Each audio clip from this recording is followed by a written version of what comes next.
Sunan Derajat dikenal sebagai penyebar Islam berjiwa sosial tinggi, mulai memperhatikan fakir miskin hingga lebih mengutamakan kesejahteraan sosial masyarakat. Ajarannya lebih menekankan pada etos kerja keras dan empati berupa kedermawanan, pengentasan kemiskinan, usaha menciptakan kemakmuran, solidaritas sosial, dan gotong royong. Tidak hanya itu, Sunan Derajat juga mengajarkan tata cara membangun rumah, membuat peralatan berupa tandu dan coli.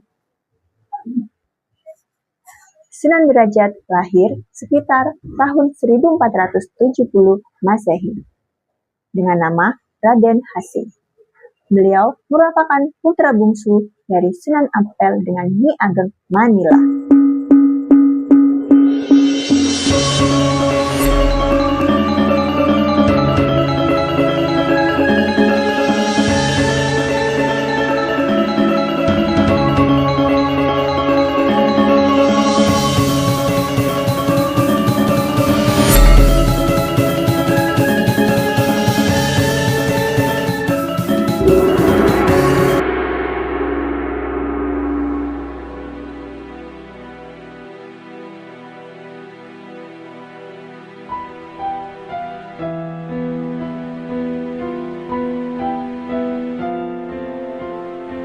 Sunan Derajat diketahui memiliki garis keturunan Sunan Bonang, yaitu berdarah Campa, Samarkand, Jawa, sebab sang ayah adalah putra Ibrahim Asmaragandi. Menurut Babat Cirebon, Babat Hisakipun Majapahit, dan Hikayat Hasanuddin, kakek Sunan Derajat berasal dari negeri Tulen, Kazakhstan. Dengan begitu, nasab Raden Hasim adalah dari Tulen di Kazakhstan dan Samarkand di Uzbekistan Asia Tengah, yang berimigrasi ke Campa.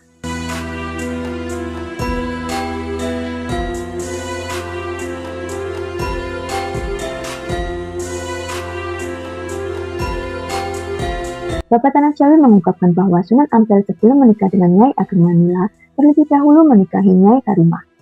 Dari pernikahan dengan Nyai Karimah, lahirlah Dewi Murtosia yang dinikahi Sunan Giri. Sementara adiknya yakni Dewi Murtosimah dinikahi Raden Patah. Oleh karena itu, Raden Hasim mempunyai dua saudara lain ibu.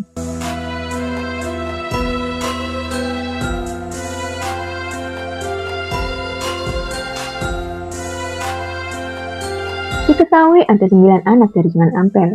Mereka yakni Nyai Ageng Manyuran, Nyai Ageng Manila, Nyai Ageng Wilis, Sunan Bonang, Sunan Derajat, Ki Mamat, Syekh Ahmad, Nyai Ageng Medarum, dan Nyai Ageng Supriyah.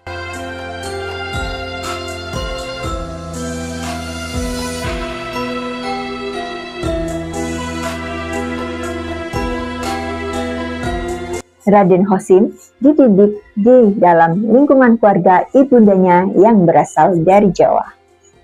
Sehingga beliau menguasai ilmu bahasa, seni budaya, sastra, dan agama dalam corak Jawa. Sunan Derajat juga mengubah sejumlah tembang Majapahit langgam pangkir.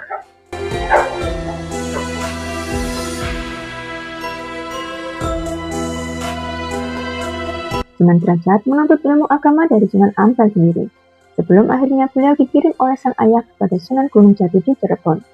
Menurut Babat Cirebon, Raden Hasim disebut dengan nama Mas Said Munat atau Pangeran Kadrajat. Setelah berguru dengan Sunan Gunung Jati, beliau menikahi putrinya bernama Dewi Sulfia dan menetap di Derajat, sehingga beliau disebut sebagai Pangeran Kadrajat atau Pangeran Derajat.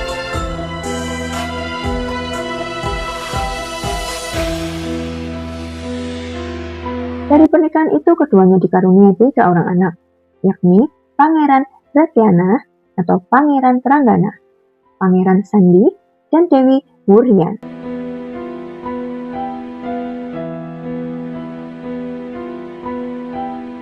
Setelah itu, Sunan Derajat menikah dengan Nyai Kemuning, putri dari Kiai Mayang Madu.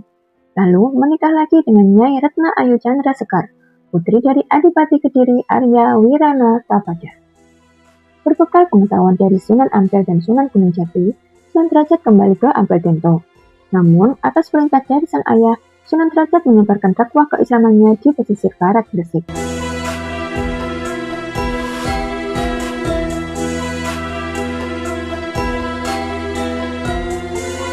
Dalam perjalanannya, perahu yang ditumpangi pecah, dan beliau ditolong oleh ikan cucut dan ikan talang sampai mendarat di sebuah tempat yang dikenal dengan nama jelas, Desa Banjarwati.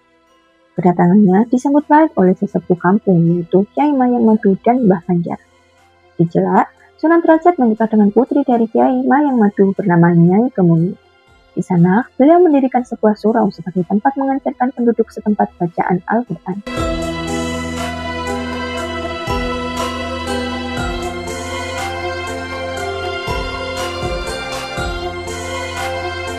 Dipisahkan juga Sunan Derajat pernah ditempatkan sebagai imam pelindung di Lawang dan Sedayu.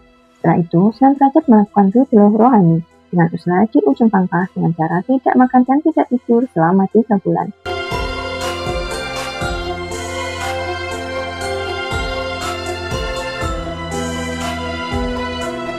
Dakwahnya dikenal dengan sebutan Pepali Pitu atau 7 dasar ajaran.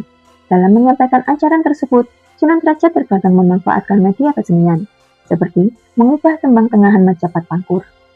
7 falsafah yang dijadikan sebagai pedoman dalam menjalankan kehidupan itu sebagai berikut.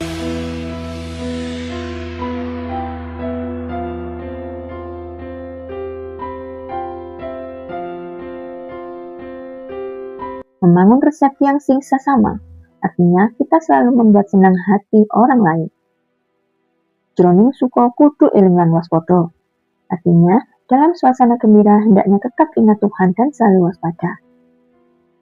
Laksitaning Subroto tanyipto marang pringgo bayaning lampah, artinya dalam upaya mencapai cita-cita luhur jangan menghiraukan halangan dan rintangan. Meber hardaning ponco trio, artinya senantiasa berjuang menekan gejolak nafsu-nafsu indrawi. Hening, hening, henung, artinya dalam diam akan dicapai keheningan dan di dalam hening akan mencapai jalan kebebasan mulia. Mulya guna ponco waktu, artinya pencapaian kemuliaan lahir batin dicapai dengan menjalani sholat 5 waktu.